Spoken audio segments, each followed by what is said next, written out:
I'm Carmine Gallo, here with Sir Richard Branson to talk about his new autobiography, Finding My Virginity. Do you like to be called Sir? Or is that something I should only say when I'm in the presence of the Queen? No, nobody else calls me Sir. It's just the occasional American. They quite like the Sir Richard bit. I like it too, yeah, Sir. Yeah. Okay, let's talk about something that you and I are both passionate about, and that is storytelling. You are an entrepreneur, you're an adventurer, you're a risk taker. The title I like the most that you've used about yourself is storyteller. Why do you believe storytelling drives change? Because I think telling a good story and using it to illustrate a point brings that point alive. My dad was a great storyteller, and his generation, the generation before that, they didn't have television, so people would sit around the campfire listening to them telling wonderful stories, and they got passed down generation by generation. And I mean, the reason I've written a couple of autobiographies is to tell stories which hopefully people will get some ideas from. And I think you're a natural storyteller. On the first page of your book, very first page, here's what you write. If your life is one long success story, it won't make for a good read. So you take your reader on your successes, but also on your struggles and your adversities. Why not just celebrate success? I think that if somebody just has one long success story, it's very boring. And I mean, I think I learned early on. I mean, for instance, when I first tried to break the transatlantic record for the fastest boat across the Atlantic, it looked like we were going to do it no problem, and then we sank about 200 miles from Britain. And I remember the news story. And we picked ourselves up, and the next year we were successful, and it became massive positive news. But if we'd been just successful the first time around, people would have gone, oh, that's good. But and so I think, and also I think when writing a book, it's important. Our first book, Losing My Virginity, was all about our struggles to survive and get there. The second book, Finding My Virginity, obviously we were on a different plateau. But we still had plenty of struggles, and I think those struggles make for interesting reading. Now, speaking about the new book, Finding My Virginity, I brought some materials. I want you to tell us what they all have in common, and I think you know where I'm going with this. I have a beer coaster. You have the beer coaster. It looks like you're about to pitch an idea on a beer. I have a napkin, a cocktail napkin. It has to be a small cocktail napkin, and I have an envelope. So I'll let you finish it. In your book, you say, if a pitch cannot do what, you're not interested. Well, if it cannot fit onto a beer mat, a napkin, or the back of an envelope, then I'd rather listen to somebody else's pitch that can fit on. No, I think that most good ideas can be expressed very quickly. I mean, the old elevator pitch thing, I think is true. And in my book, I talk about people, seeing me on a bike and coming alongside me and pitching an idea. My son-in-law, for instance, did that, and we ended up starting Virgin Sport as a result. So short, succinct, get your key points across and grab the attention. You have a fascinating story in the book where you talk about the pitch literally on the beer mat, which was for originally Virgin Blue, which is now Virgin Australia Airlines. It was pitched, I mean, obviously you had to go into details, but the original pitch on the phone was by your former CFO, who pitched it from something he had written literally on a beer coaster. Yeah, I mean, that beer coaster only a few words. Resulted in $10 million investment, which resulted in $3 billion value 3 years later. And we actually had fun telling some really quite exciting stories about how that little airline in Australia took on Qantas and did very well. And did very well. But Richard, tell me, let's think this through.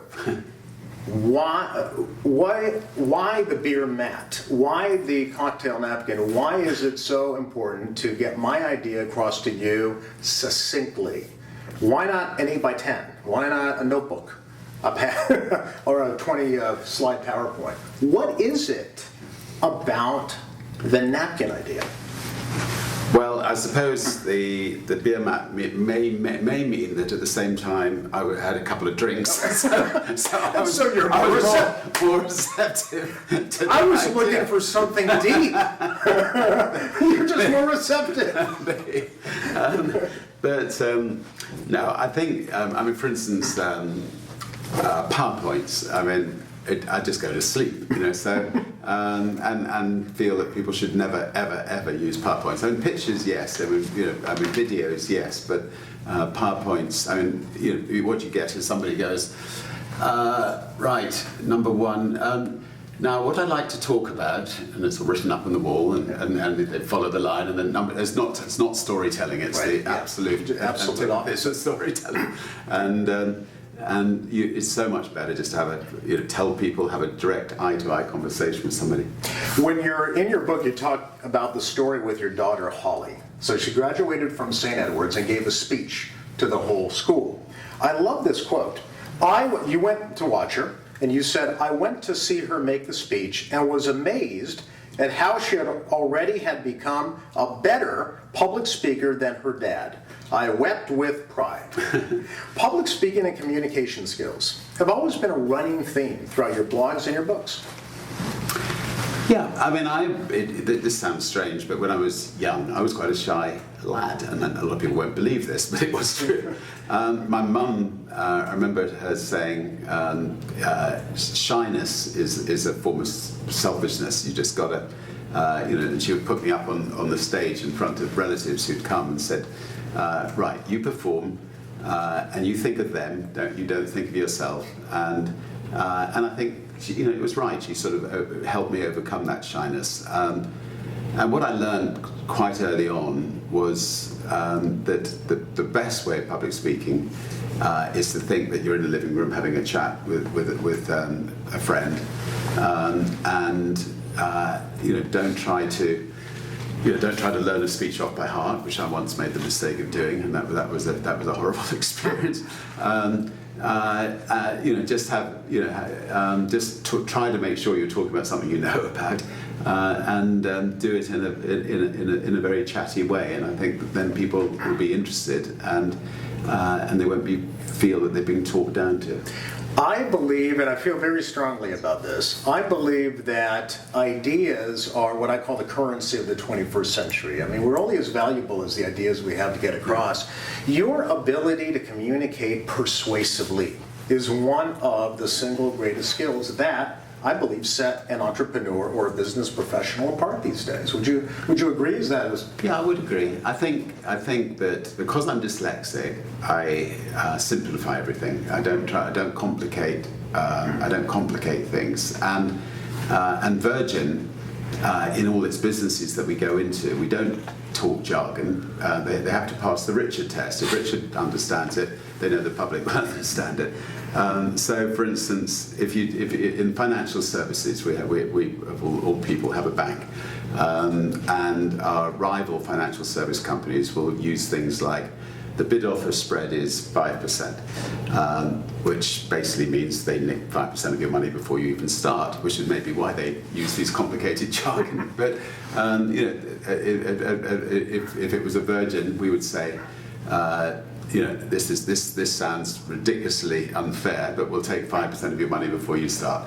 And that frankness, that openness, I think, has endeared the public to Virgin, and it's meant that Virgin's gone on from, managed to survive for 50 years and keep growing. Well, I have always enjoyed writing about you, and I'll continue to do so because I really believe you are one of the few, one of the most inspiring leaders that we have today. And thank you for encouraging the rest of us to dream bigger. Well, you're very kind, and I always enjoy reading what you write about, so thank you very much. Thank you, Richard. Nice meeting you. Yeah, thanks for coming by on a Sunday.